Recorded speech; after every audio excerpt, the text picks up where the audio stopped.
Going live. Happy Friday, everybody. How are you doing today? What are your plans for the weekend? For those of you who are watching this live, thank you for being live with me here on a Friday afternoon or evening or whatever time it is where you're catching this.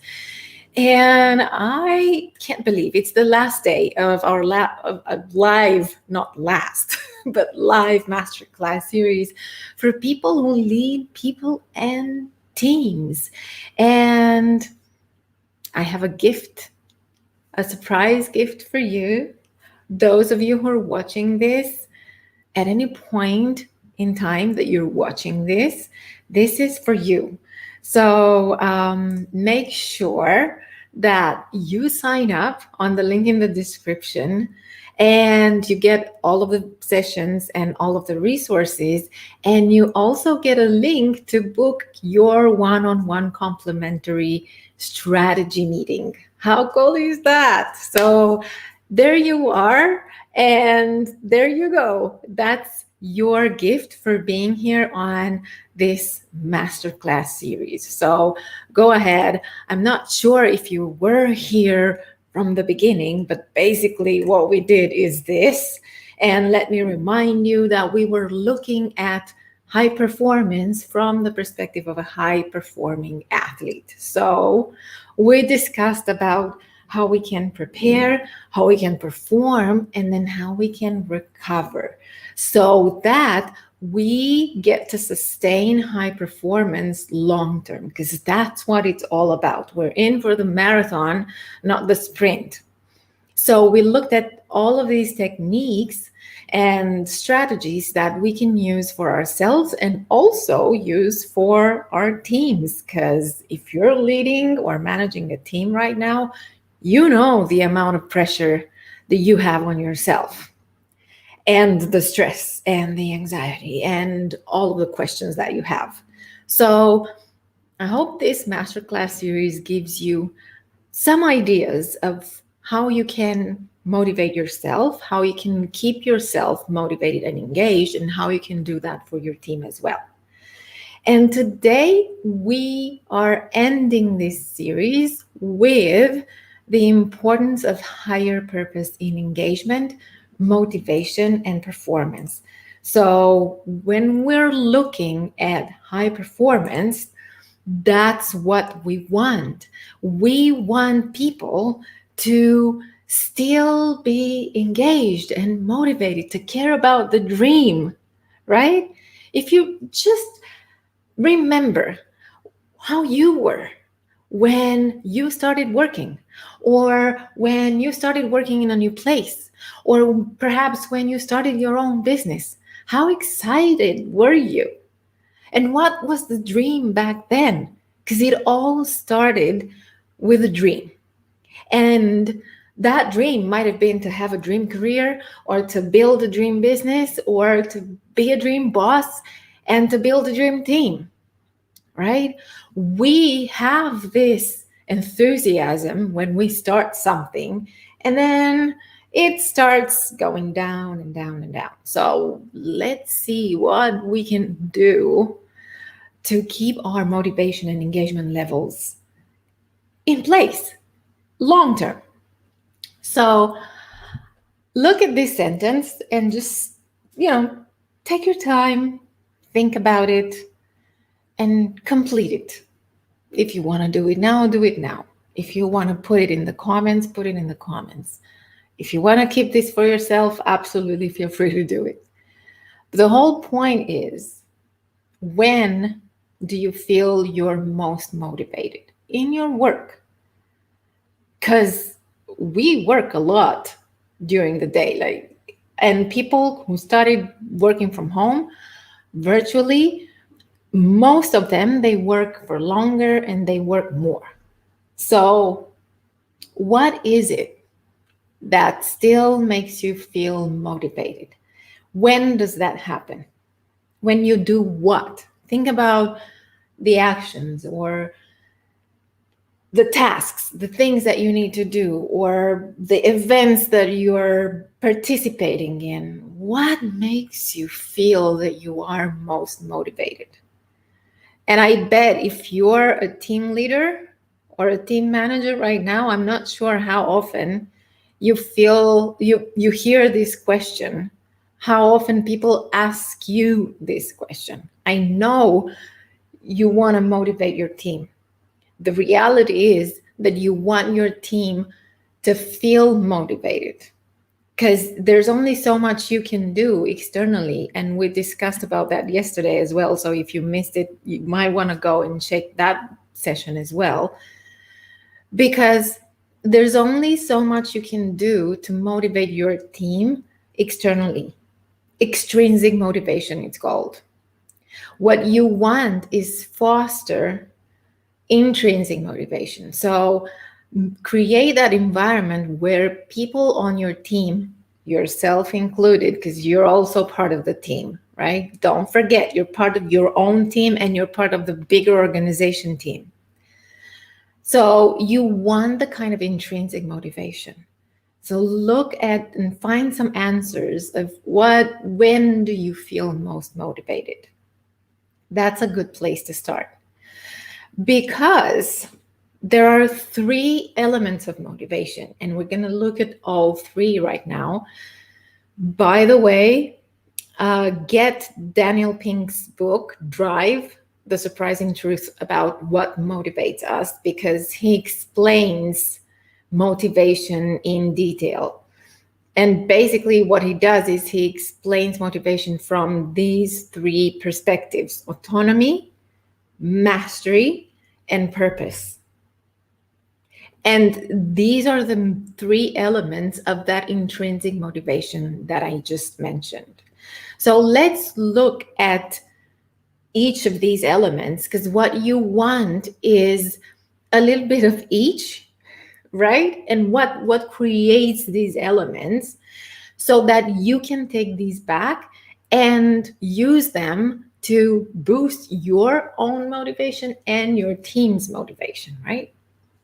So we look at autonomy, and the definition of autonomy is the desire to direct our own lives. Does it come as a surprise to you? I think not, right? Everyone, this is one of the dreams. Talk about the dream, right? One of the dreams. Be the creator, the master of my own life. Live my own life the way I want to live it. And here are the four elements of autonomy. When we think about and we talk about autonomy, we basically talk about time autonomy, technique, team, and task autonomy. So in other words, what we are looking at is the time to choose and the possibility to choose on what we focus on how we do it, and also enjoy it, getting ourselves in that state of flow. And I also have another book recommendation, which is in the resources. So go check the link in the description and sign up, because you're getting all of the resources that I'm talking about in here, including the handout.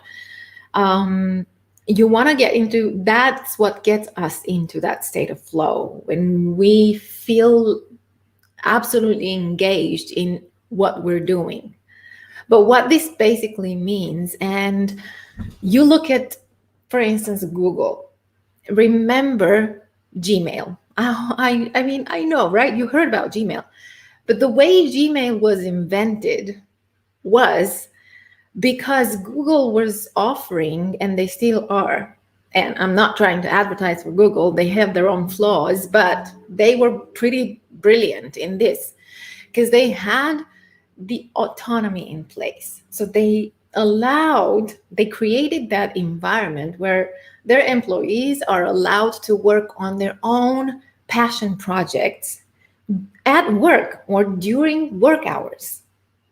And so one of the engineers, one of his passion projects, side projects, was to create an email system.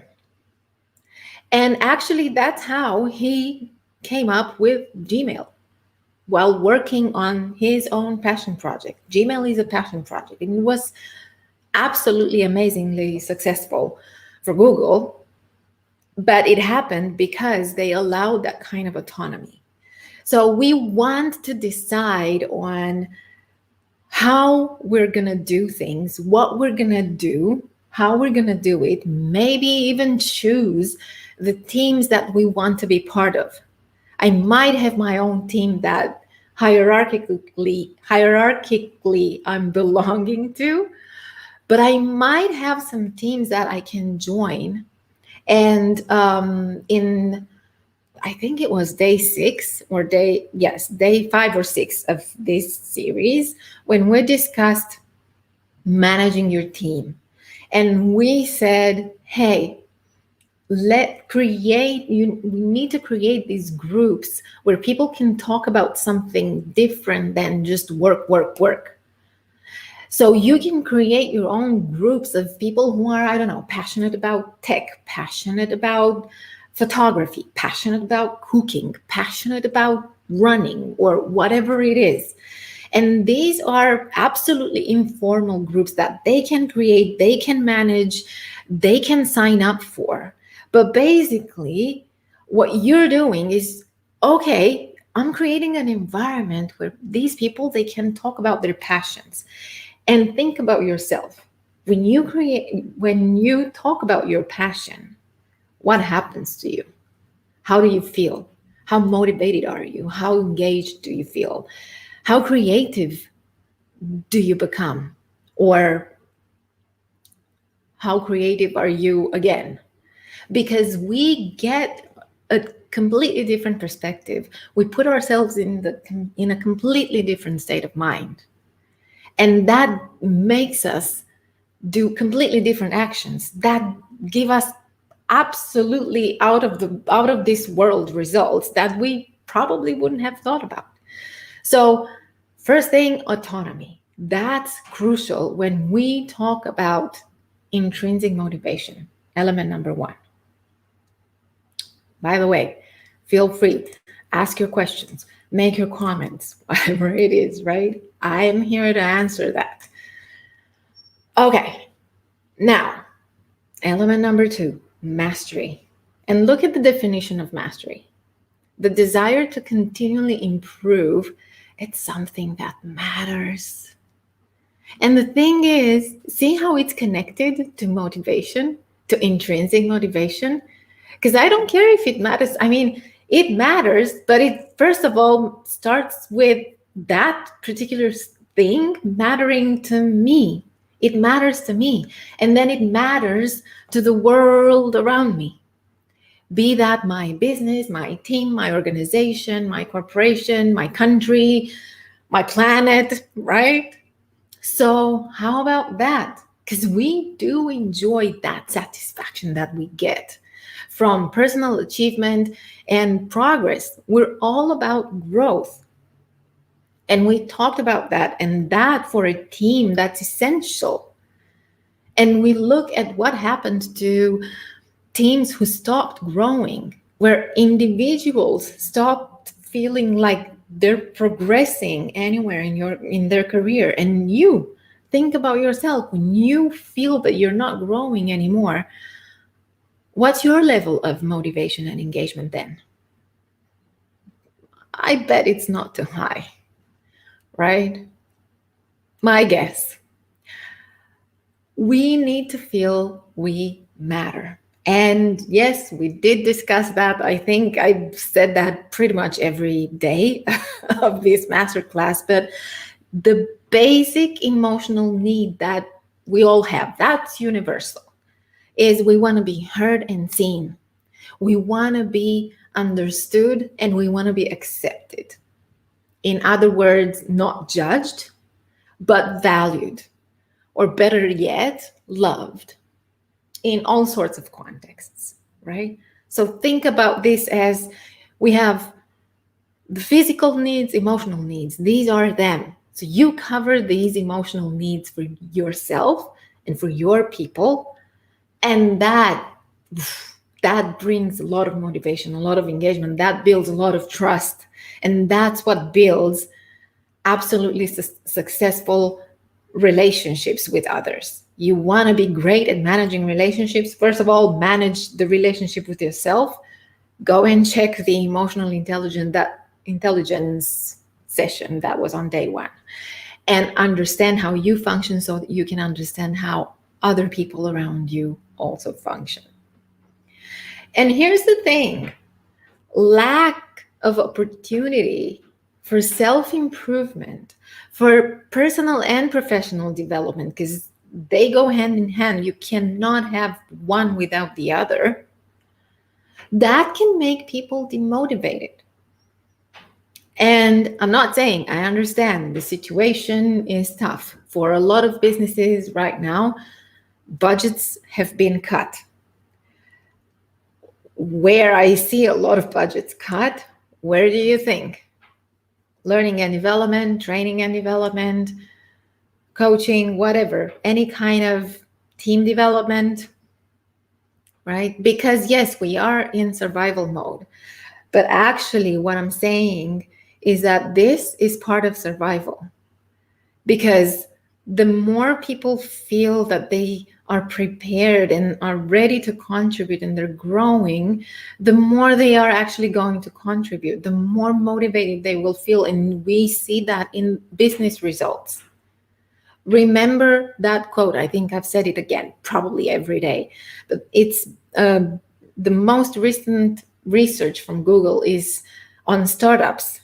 And that's on startups, but I can easily imagine this working for larger organizations or other kinds of businesses as well, where 65% of startups that failed not because of system or technology issues. They failed because of people issues. And that's why I always say your people issues are going to be business issues, because that's going to be translated in how they create those products or services, how they market them, how they sell them, how they bring in new clients, how they make those clients feel, how they get those clients back, and so on. So that translates in your business results.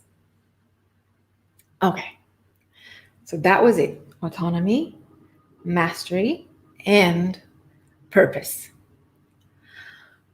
The desire to do things in service of something larger than ourselves. And that, now think about yourself again, because, right, we're here to think about ourselves and our work and our people and the teams that we work with and the organizations or businesses that we're working in or for in a different way. Think about yourself as this high-performing athlete.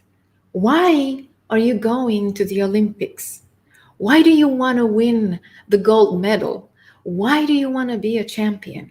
Why do you want to keep yourself there in the top 10, top 20 of the best athletes of, I don't know, maybe you're playing tennis, maybe you are running, maybe you are in a team of basketball, volleyball, hockey, whatever it is, right? Why do we want to succeed?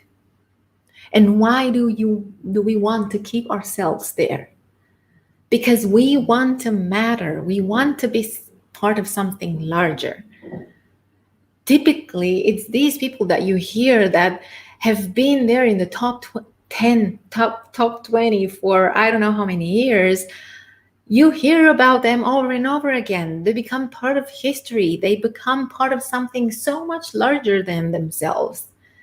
And they replicate what they do, and they help so many other people, and they inspire so many other people. That's why I keep saying leadership has nothing to do with hierarchy. It's all about legacy. Leadership is all about legacy. How many times have you seen people who are not leaders because they have a title, because they're CEO or chief something or president or whatever, but they're leaders because of the way that they work with others, the way that they inspire others, the way that they help others, the way that they teach, the way that they share, the way that they learn, everything that makes them leaders in that particular bit of what they do, in their role. It can be, you can be a leader in something that you do. It doesn't have to have a leadership name attached to it. You're probably, if you're somewhere in the middle of your career, you're not the CEO of the company, maybe. But even if you are, you might have people on your team who are going to be leaders in one aspect or another of what they do, of how they look at things and people that they talk to. So that is why this is so much bigger, because it gets so much bigger. The more we think about it this way, the bigger it gets. And actually, the more it makes sense. And it's pretty linked to everything that we talked about these days. Because yes, we do want to do things that matter. We want to feel that we matter. So the more we do things that matter, we feel we matter and we have a contribution. And it's true that, for instance, entrepreneurs, or if you are a small business owner or a small business CEO, you might be intrinsically motivated to make a difference. That's where it starts. But here's the thing. Innovative organizations, they encourage that intrapreneurial spirit of their people. So when we look at entrepreneurs, yes, they typically own their own business, right? And they're other solopreneurs, or they have a larger business. When we talk about intrapreneurs, these are people who work for organizations or companies, but who have this entrepreneurial spirit in themselves. So they will be more intrinsically motivated because they will be more proactive. They will reach out to people. They will talk to people. They will offer for help. They will be curious, and they will be learning. We talked about it yesterday, about creating learning organizations where learning is not an event, but a habit. Because learning is not an event, it's a habit. It's not a training that I go to and then I know everything, I'm a master of it. No, no. That's when actually the learning journey starts, because I will need to practice that. There's this path from learning about something all the way to mastering it. That's when I know, when I can apply it just like that, and it comes natural to me. So encourage that entrepreneurial spirit of your people and your own. Don't forget about yourself. Truth is, the people thrive in environments where they can leave their legacy. In other words, where they can do things that they feel that matter, where they see the connection between what they do, where we're going to, and here's my contribution. And I feel great because I contributed. So I have 6 steps for you. Obviously, you decide what your steps are, which steps you want to take, and you can even add more steps to that. But to me, these are 6 steps in which you can boost your team motivation. And again, yourself included. First of all, communicate the mission and the goals of either your organization, your team, your business, whatever it is, to your team, to the people that you work with. Don't keep them in the dark, right? Okay, yes, there are tasks that we need to do. There's the project that we need to work on. But why? How does it serve a bigger goal, a bigger purpose? How does it connect with our mission? You want them to feel motivated. That's when they're going to feel motivated, because they will contribute to something bigger. How's that going to help? Where's that going to take us? Make sure that your team understands how their work contributes to the culture. So first of all, You need to make sure that they understand how the work fits to the culture and then how it contributes to the culture. And again, culture is how we do things, right? How we do things around here that makes us feel successful. It's this, but make sure that they understand how that contributes to the culture, how what they do and how they do it enriches your culture, makes it even better. 3, enjoy a sense of progress. And we forget to do that so often. I've seen it so often. First of all, create that environment where your team enjoys that sense of progress at work and celebrate it. I mean, have that space, ask for success stories. And I know it's so easy to get into the what can we do better? What can we improve? What haven't we done? What's still outstanding? All of the stuff that the would have, should have, could have done better and should do better and will do better and need to do more of. But we so rarely look as a team at what the progress was. What are all of those things that we've accomplished during this week or this month or this quarter, right? How often do we do that? It's easy to forget, but that is so crucial in boosting that motivation, because we can actually, not just that we see the progress, but that's a clear measure of it. And we want to measure progress so that we know where we are on the road to that bigger goal that we're working towards. Number 4, make time to do what you want. So again, that's part of the autonomy. Allow people the time to work on whatever they want, something that they're passionate about, their passion projects. That is so crucial, and you can talk about them. And absolutely, that includes you. Make sure you talk about them. Yeah, I'm taking my time now. Next hour, I'm taking time to work on my passion project. You can even, if you are working virtually, again, you can create a virtual space and you call it Passion Project Hour. Wednesdays, the busiest day of the week, or Friday mornings. Let's start Fridays in style. Let's start Fridays, and that boosts your creativity as well. Passion project, virtual passion project hour. Fridays from 9 to 10 a.m. or from 12 to 1 p.m. I don't know, you figure it out, right? But what that does is that, first of all, it lets your team understand, hey, you're autonomous. And that also creates accountability. And we want our team members to be accountable for what they're doing.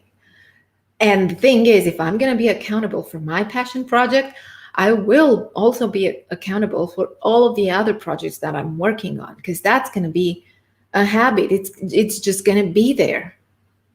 It's going to be the way I work. And it will, just the fact that I'm working on a passion project, that is going to last, and it will give me that kind of motivation that I need to also work on other projects that maybe I don't like that much. I don't like all the projects the same way, right? But the motivation will still be there. 5, make flexibility your priority. And this is so important, especially right now. And especially because there are a lot of people who prefer to work in so many different ways. And we talked about that when we talked about team motivation and team management. So again, day 5 of this series, go and watch that, because people prefer to work in different ways. Even now with this kind of virtual work, there will be people who want to keep working from home and people who will want to get back in the office as much as they can.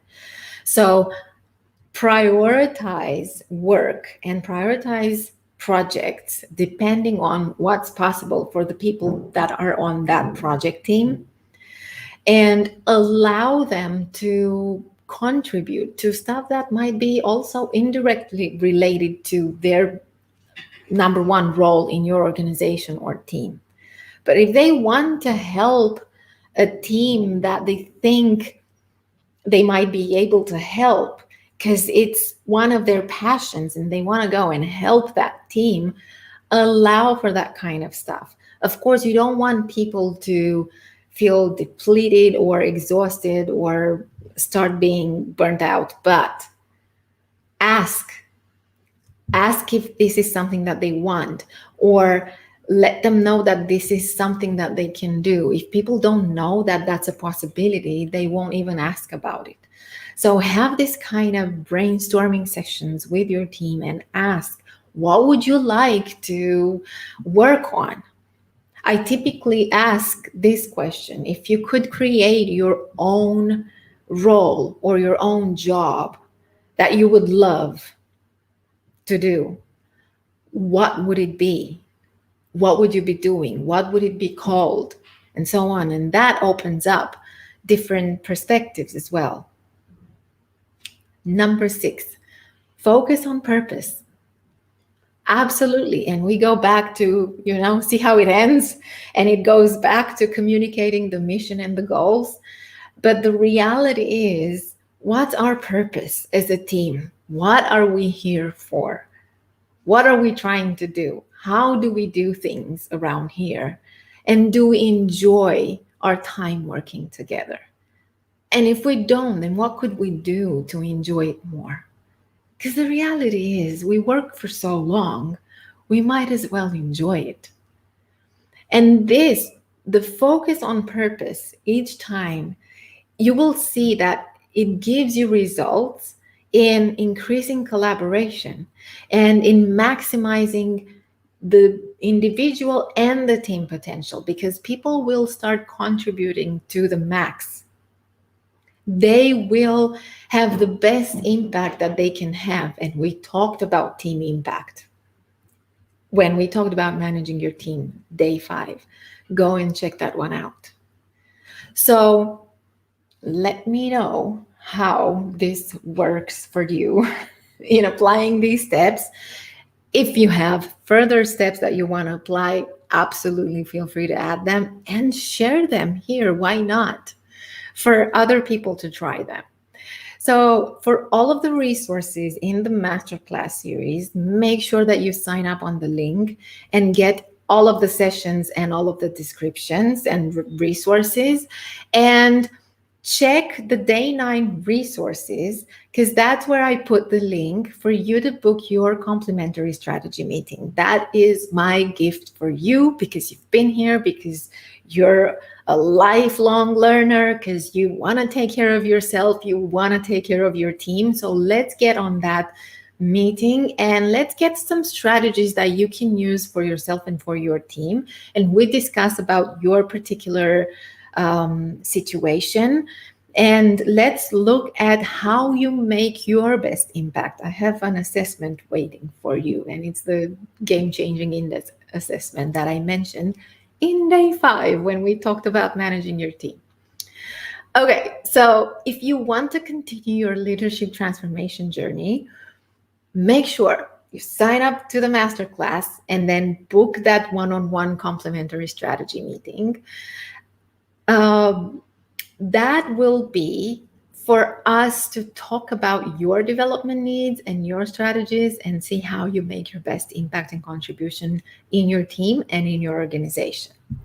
You might also want to join the Lead for Legacy League. I have the link to the league to the description. It's your online global management and leadership transformation program. You have people joining from different countries, from different industries, who lead or manage teams and who share similar challenges. So we have weekly group coaching sessions and brainstorming Q&As. We also invite guest speakers, and you're getting a lot of discounts to leadership and management courses, and also to strategies that might be very useful for you and your team right now. Okay, so thank you for being here. Thank you for watching. And don't forget, send me your questions, send me your comments, and make sure that you sign up on the link and book that one-on-one meeting so that we get you set for success and you get a good strategy that you can apply for yourself and for your team. All right. Have a great weekend, and I'm sure I'll see you around. Bye for now. And I'm gonna share the trailer again. Last day. I can't believe it. Can you? Okay. See you. Bye.